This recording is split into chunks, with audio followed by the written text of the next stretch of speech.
जय श्री कृष्ण। भगवान ने जब मनुष्य की रचना की तो मनुष्य को केवल एक ही शरीर दिया और यह भगवान का दिया हुआ सबसे समृद्ध, सबसे सर्वोत्तम उपहार है। इस उपहार की इतनी ज्यादा अवहेलना हम करते हैं कि इसके स्वास्थ्य पर हम कभी ध्यान नहीं देते, चाहे वो मानसिक हो या शारीरिक हो। मानसिक स्वास्थ्य के लिए अनेकों प्रकार की हम क्रियाएं हैं जो हम इस चैनल पर आपको बताते रहते हैं और आगे भी बताते रहेंगे। आज हम बात कर रहे हैं शारीरिक स्वास्थ्य की। शारीरिक स्वास्थ्य वैसे तो अनेक बातों पर निर्भर करता है, किंतु आज हम सबसे महत्वपूर्ण चीज की बात कर रहे हैं, वह है खाना। किस प्रकार का भोजन आप करते हैं, किस प्रकार का भोजन आपको अच्छा लगता है, इससे आपका स्वास्थ्य निर्धारित हो जाता है। अगर आप सात्विक भोजन करते हैं जिसे आपका शरीर आसानी से पचा पाता है और ऊर्जा तुरंत ही बॉडी में रिलीज हो जाती है, तो इससे आपका शरीर ऊर्जावान भी रहता है और स्वस्थ भी रहता है, क्योंकि इस भोजन का कोई भी हिस्सा शरीर में बचता नहीं। या तो वह ऊर्जा बन के शरीर में रिलीज हो जाता है और या फिर वो बाहर आ जाता है बचा हुआ। इसके बाद कुछ लोग, कुछ नहीं बल्कि बहुत ज्यादा लोग, मैं ये कहूंगा कि आज फास्ट फूड, जंक फूड और इनके चक्करों में पड़े हुए हैं। बर्गर, पिज्जा, कोल्ड ड्रिंक्स, इस प्रकार की चीजें जो बाजार में बहुत आसानी से उपलब्ध है, वह आप भी खाते हैं, आपका परिवार भी खाता है, आपके छोटे छोटे बच्चों को भी आप खिलाते हैं। लेकिन आप यह भूल जाते हैं कि यह जो चीजें हैं, यह ना केवल आपके लिए अहितकारी हैं, बल्कि लंबे समय में यह आपको बीमार करने की, बहुत ज्यादा बीमार करने की क्षमता रखती हैं। अगर आप इन चीजों को खाते रहते हैं, पीते रहते हैं, तो इनका पूरा हिस्सा शरीर में पाचित नहीं होता और पाचन तंत्र के किसी ना किसी हिस्से में जाकर यह चिपक जाता है। जब यह वहां पर चिपक जाता है तो वहां पर सड़ना शुरू हो जाता है।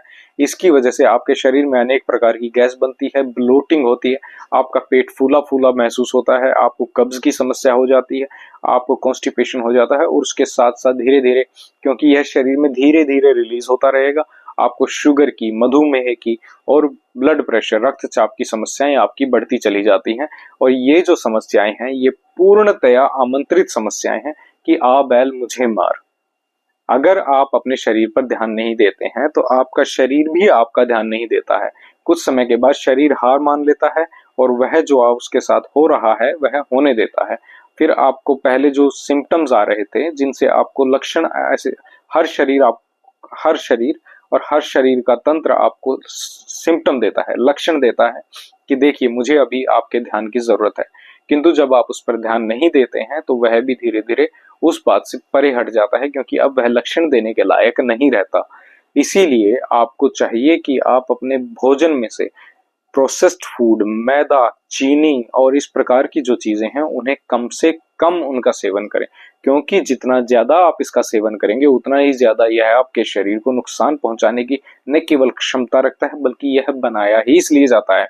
बड़े बड़े जो चेन है रेस्टोरेंट्स की, फास्ट फूड की, उनमें इस प्रकार के पदार्थों का, इस प्रकार की चीजों का इस्तेमाल किया जाता है, जैसे MSG है, मोनोसोडियम ग्लूटामेट, इस प्रकार की चीजें फ्लेवर एनहेंसर कहा जाता है इन्हें।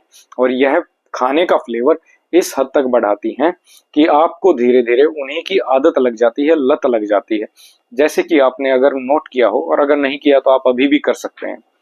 आपको अगर बहुत जोर की प्यास लगी है तो आप पानी, नींबू पानी या कोल्ड ड्रिंक, इन तीनों में से कोई भी एक चीज चुन लीजिए। मैं कहता हूं आप कोल्ड ड्रिंक चुनिए। अगर आप कोल्ड ड्रिंक पीते हैं अपनी प्यास बुझाने के लिए, तो आप देखेंगे कि थोड़ी देर के बाद आपको फिर से प्यास लगेगी और इस प्यास के समय आपको पानी या नींबू पानी पीने की इच्छा नहीं होगी, आप फिर से कोल्ड ड्रिंक ही पीना चाहेंगे और आप फिर से कोल्ड ड्रिंक पी लेंगे और उसके बाद फिर से थोड़ी देर बाद आपको प्यास लगेगी और यह साइकिल इसी प्रकार चलती रहेगी।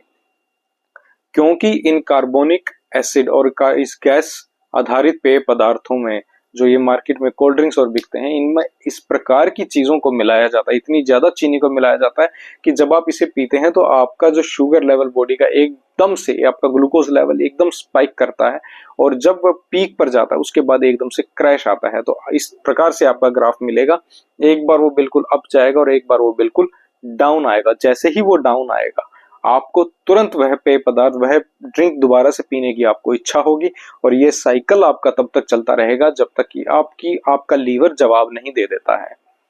इसीलिए कहा जाता है कि इन हाई शुगर ड्रिंक्स से हमें बचना चाहिए, लेकिन यह इतनी ज्यादा हमारे अंदर लत पैदा कर देते हैं कि इनसे बचना मुश्किल हो जाता है। मैं अपनी दिनचर्या में जब बाहर जाता हूं तो मैं इस प्रकार के बच्चे देखता हूं जिनकी उम्र 10 से 12 साल, 14 साल, 15 साल है, मात्र 10वीं क्लास के बच्चे हैं, जिनमें इतना बुरा शरीर हो गया है कि उनके लीवर ने सिम्टम्स देने शुरू कर दिए हैं। उनकी गर्दन के पास यहाँ पर काला काला प्रेसिपिटेशन जैसा दिखता है, बिल्कुल काली स्किन दिखती है, ब्लैक स्किन दिखती है, और देखने से ऐसा लगेगा कि ये कोई मैल जमा हुआ है, जबकि एक्चुअली वो आपके लीवर की पुकार है कि मुझे बचा लो, मुझे बचा लो। इसलिए मैं चाहता हूं, आपसे रिक्वेस्ट करता हूं, आपसे निवेदन करता हूं कि इस प्रकार की चीजों से अपने परिवार को बचाएं और इस मार्ग पर आगे ना बढ़ें। अपने घर में आप अच्छी चीजें बनाएं।